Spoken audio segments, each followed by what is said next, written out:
I haven't got there yet. I'll tell you about it in a minute. Okay. I got to pull this up and get over here to the reading channel. And I don't know why this keeps going back down, so I can barely see. All right, here we go. View your channel. Manage videos. Boom, ba boom, boom, boom, boom. Come on, live. Really weird thing happened. I went to unload my with Gemini and Gmail, Jenny can summarize all 37 Gemini. You see, is that the commercial that came up was Gemini? Now here's the thing. I got to tell you this. I went to unload my camera into my computer so that I could edit tomorrow's video on Life with the Wolfies. And it showed that my phone was plugged into my computer, but it said the folder's empty. So, long story short, I had to ask Gemini, the AI assistant, what was wrong. And I swear it was done deliberately because I never changed any settings. But here's the thing, is I asked how to disable it. I need to uninstall and disable Gemini. It says you can't. It's part of the blah, blah, blah, blah, blah. And I should have recorded that, because when I asked it again, it gave me a whole set of parameters that would allow me to disable it. And I disabled it, and it still works. So we're getting really close to that fine line of where technology is getting to the point where I don't want anything to do with it, but we'll get there. I'm going to check it in a minute. I didn't do that. I got all caught up in trying to figure out how to do my phone, Linda. So, welcome. I got to change my glasses too. To Christy by Catherine Marshall. Chapter 18. Hey, hey, hey. Now some people are saying, oh, but it's showing the wrong time. I don't know what the date is that it shows on the thing, but look below it and you will see the date and the time of when this is supposed to go live. Okay? All right, here we go. Chapter 18. Okay. The day after the big shipment of books and maps arrived, David and I spent all of the evening into the small hours unpacking everything and putting up the maps. Then I could scarcely wait to get through the opening exercises and the singing period the first morning so that I could announce, "Now I have a big surprise for you." And I began pulling down the large, colorful maps from their shiny roller cases fastened to the wall, then holding up one by one some of the new textbooks from the piles on my desk for all the children to see. It was easy to make a story for my pupils out of my trip to Knoxville with Mr. Smith as the hero benefactor. They were entranced with the beauty of the maps and their gay colors. Immediately, we found Tennessee on the map of the United States and stuck a pin in with a red paper flag at the approximate location of Cutter Gap. At last, I had some tools to help me convey some notion of the world beyond the isolated cove. At last, we could get on with geography and even history. I was the only person in the classroom who had ever before seen books so fresh and clean with all their covers still there, with not a page missing, with no tears and finger marks. I made a speech about taking care of the books. Books are like friends. We must treat them like friends. Let's have clean hands before we handle them, turn the pages carefully, and never, never bend the corners or the covers of the books backwards. Already, John Spencer had located the calculus book and was turning the pages joyfully, looking as if he had been handed a gift of the moon. On the whole, Mr. Smith had centered textbooks for the high school level, partly because he guessed correctly that this was our greatest need, and partly because he was a man whose inclination I already knew was to help the more advanced and superior students. So we had algebra and geometry books, Latin texts for 4 years, and especially fine literature books. I noticed that Rob Allen and Isaac McComb were fascinated with the latter. Later on that day, I read from one of the new copies of the English Romantic poets, Samuel Taylor Coleridge's Kubla Khan, thinking that my pupils, even those too young to understand the meaning, would enjoy the rhythm and the harmonious sound of the words. I had no sooner finished reading that than Isaac raised his hand to ask, "Can I learn it by heart, teacher? All of it?" And before school let out that day, he proceeded to do just that, memorizing every beautiful line of the poem. Exuberantly, he left school that afternoon, rolling the rhythms over his tongue, marching out the door, reciting with the other children, to the other children. In Xanadu did Kubla Khan a stately pleasure dome decree, where Alf the sacred river ran through caverns measureless to man, down to a sunless sea. I could hear his voice going down the road, proclaiming to the mountains, exulting to the heavens. A damsel with a dulcimer, in a vision once I saw. It was an Abyssinian maid, and on her dulcimer she played, singing of Mount Abora. Could I revive within me her symphony and song? To such a deep delight 'twould win me, that with music loud and long, I would build that dome in air, and all who heard should see them there.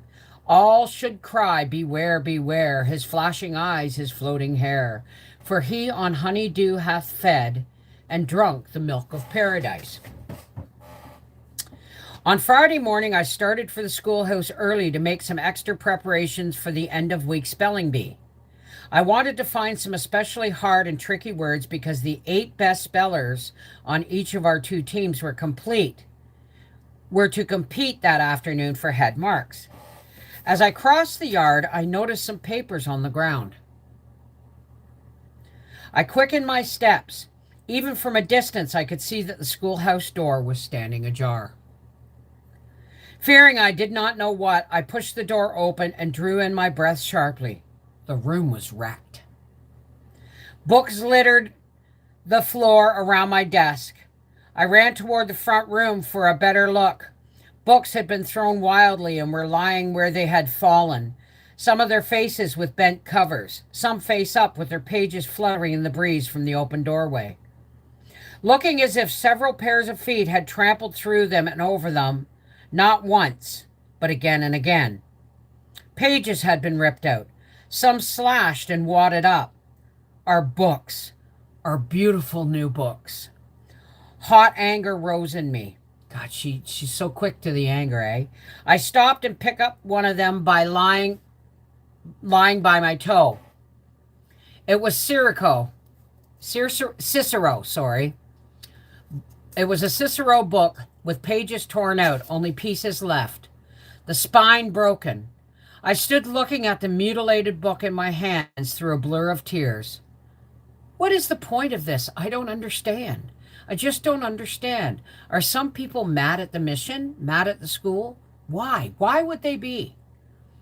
For no reason at all, I thought of little Vella Holt and that mean prank the first day of school.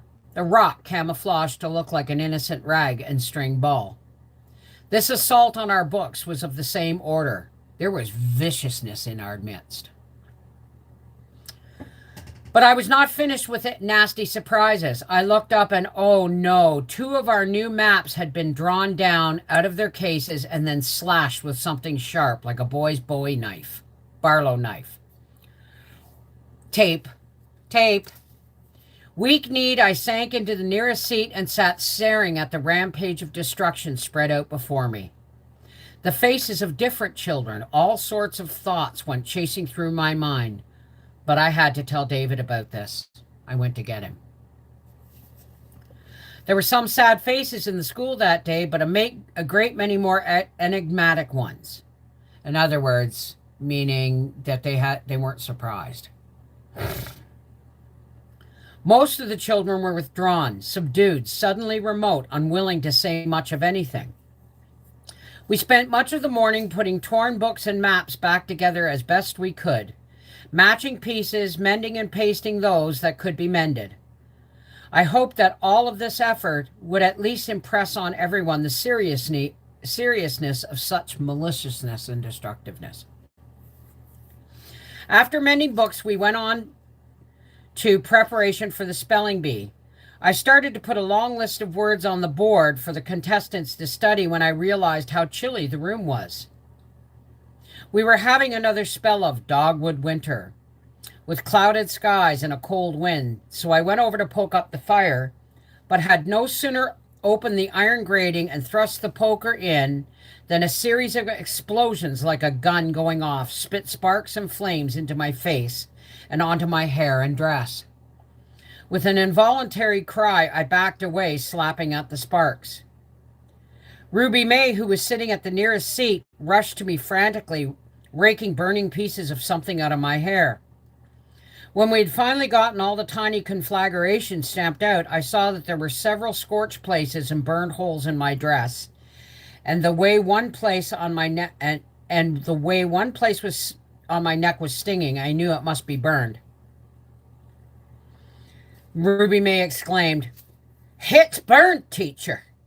"Oh, it's burnt right enough, teacher. It's a raisin, a water bubble already."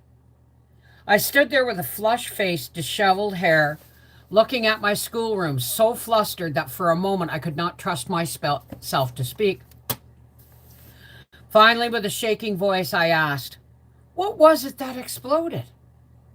There was a long silence. Some of the children would not look at me. Finally, Joshua Bean Beck spoke up.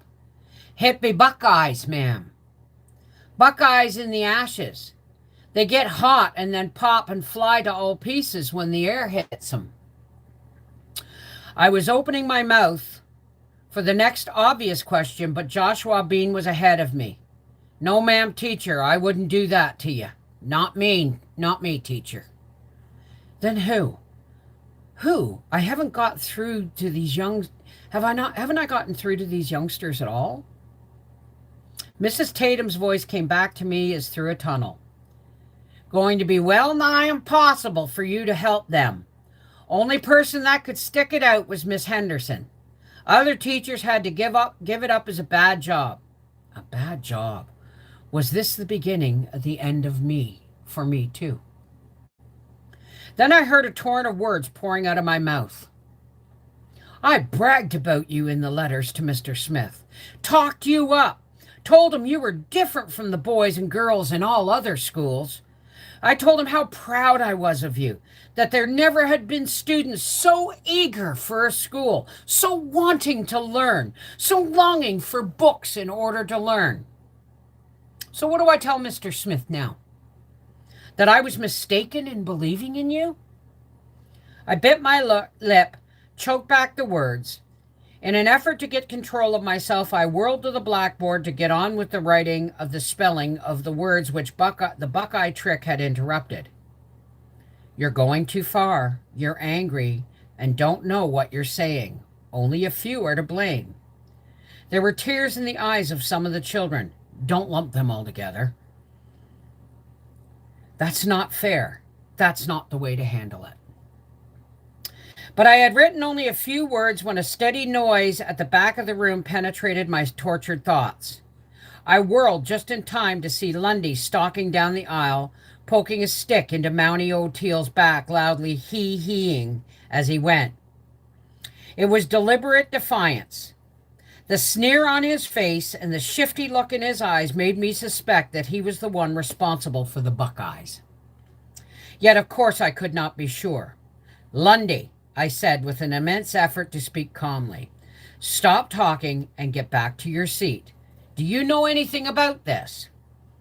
The huge boy stood there gawking at me, stick in his hand, his mouth slack, his eyes empty, and then fire leapt into his eyes. "No gal woman's going to tell me what to do," he snarled. "I'll stop when I'm good and ready." Momentarily, I was startled. Then fury took over. Remember, she's one too quick to act, right? The storm inside me gave me a courage I would not ordinarily have had. I walked rapidly down the aisle toward the sneering face. The fact that the boy towered at least a head above me mattered not at all. Like a bandy rooster, eh? "You'll stop when I tell you to," I said, almost shrieking. "And I'm telling you right now." Then I reached up and grabbed his shock of hair with all the strength I had. I dragged him down and shook him as I shoved him into the nearest seat. The yank of the hair had taken Lundy by surprise. His watery blue eyes blinked back tears. But then the next moment he was standing up, his fist doubled as if to fight me back. Most of the children were on their feet now. I could feel John Spencer close to me, trying to force his body between Lundy and me. "Lundy, stay right there in your seat."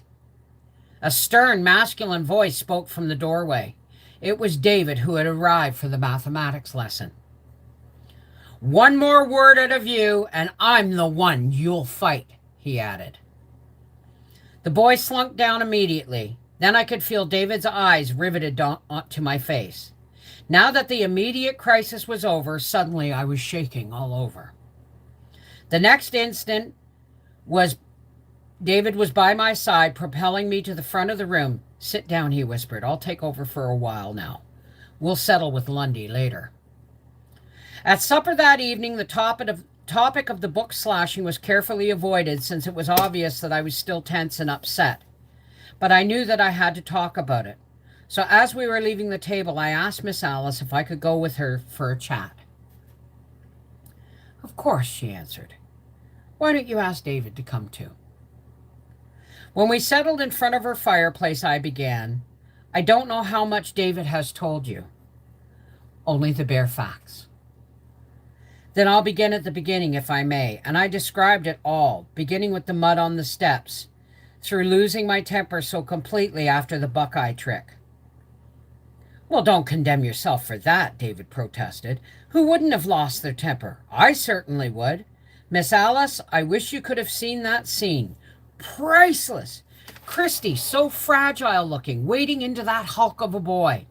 I'm proud of you, Christy, and believe me, I intend to stay clear of that strong right arm of yours." I laughed a bit shakily. "Thanks, David, but let's talk about the real problem. Who would make a special trip to the schoolhouse for the deliberate purpose of tearing up our new books, and why?" Miss Alice's gray eyes beneath the shining blonde curls were thoughtful. Perhaps because to a certain type of person back here, anything new and strange poses a personal threat. "I don't understand how new books pose a threat." New schoolhouse, new books, new starry-eyed teacher with head full of plans for the future who's constantly talking about them. I don't know, I'm only guessing. But for some, that may add up to a threat to the only way of life they've ever known.